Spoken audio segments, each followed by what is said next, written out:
Hello friends, good morning. NISM 15 for research analyst ये previous year आज questions है जो कि अक्सर पूछे जाते हैं।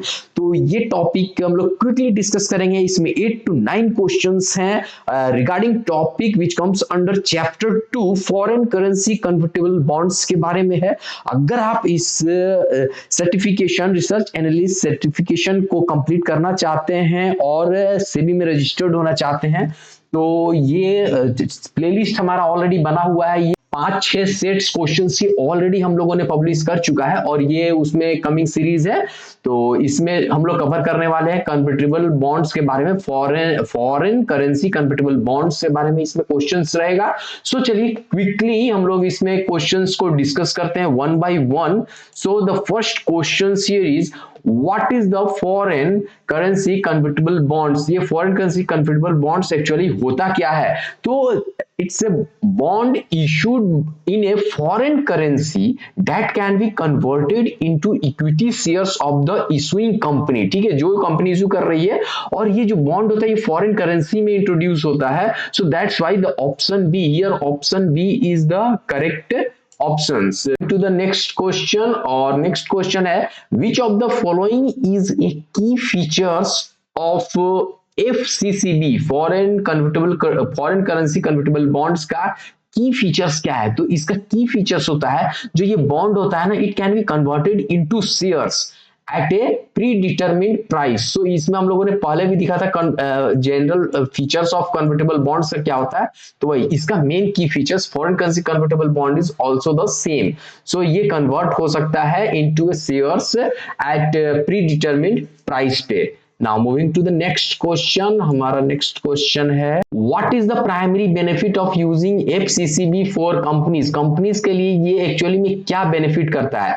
So it help the company to access to the lower interest rate in foreign market। foreign market में अगर कंपनी जा रही है, लॉन्च हो रही है, वहां पे अपने कन्वर्टेबल बॉन्ड्स को ये कर रही है, तो वहां पे लोअर इंटरेस्ट रेट में वो मार्केट में इन्वेस्ट कर सकती है। That is the main benefits of this one. तो ऑप्शन ए यहाँ पे ऑप्शन ए करे सही है।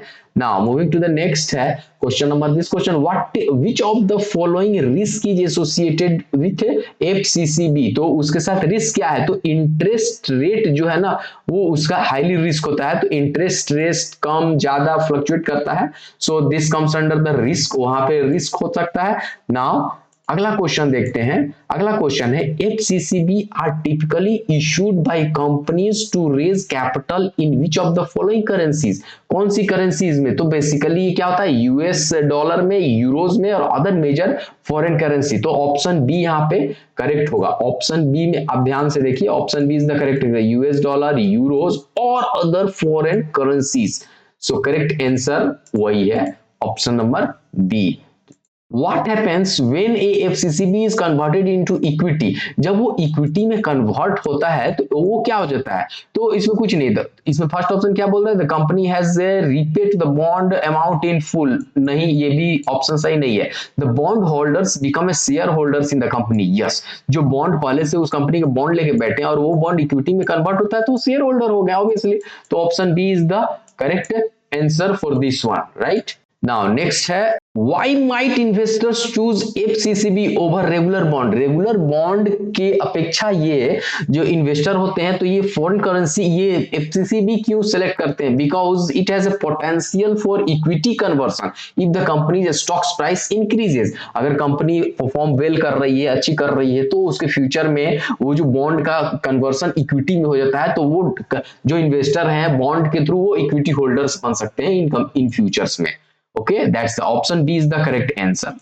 Now next question, which of the following best describes the conversion price in the context of FCCB। the price at which, the correct answer है यहाँ पे option B होगा, the price at which the bond holders can convert the bond into equity shares। so ये best describe करता है conversion में उसका। Okay, now next question है विच of the following is a disadvantage of companies using FCCB। उसका disadvantage क्या होता है? तो डिसएडवांटेज कंपनी के लिए वही होगा कि उस कंपनी ने बॉन्ड जो लोन दिया, बॉन्ड अगर कन्वर्ट हो जाए तो उसके इक्विटीज में, तो एक डाइल्यूशन हो गया ना उसका, उस कंपनी का इक्विटी डाइल्यूट हुआ। सपोज 20% बॉन्ड में दिए हुए थे, 20% का 5% उसने डाइल्यूट कर दिया, तो 5% शेयर डाइल्यूट हो गया ना उसका 5% ऑफ शेयर इक्विटी दूसरे इन्वेस्टर के पास चला गया। That is the main disadvantage. तो हियर द ऑप्शन बी यहाँ पे सही होगा, potential dilution of equity if bonds are converted. ठीक है, बॉन्ड कन्वर्ट होगा तो पोटेंशियल डाइल्यूशन होता है इक्विटी का उसमें, तो ऑप्शन बी सही है। एंड नाउ सो होप ये आप लोग को सीरीज अच्छा लगा होगा। अगर आप जेन्युइन इसका तैयारी कर रहे हैं रिसर्च एनालिस्ट के, तो जुड़े रहिए चैनल से, सब्सक्राइब कर लीजिए अगर मन है तो, और उसके बाद इसका नोट्स बना लीजिएगा। ये एक प्लेलिस्ट ऑलरेडी है, तो प्लेलिस्ट हम लिंक दे देंगे, तो प्लेलिस्ट जो है, और अगर कैंडल स्टिक पैटर्न का भी हम लोग वीडियो डाले हुए हैं, वहां पे आप देख सकते हैं हर तरह के bullish bearish reversal candle stick pattern जो होता है। ओके, तो चलिए मिलते हैं अगले वीडियो में। Have a nice day, thanks.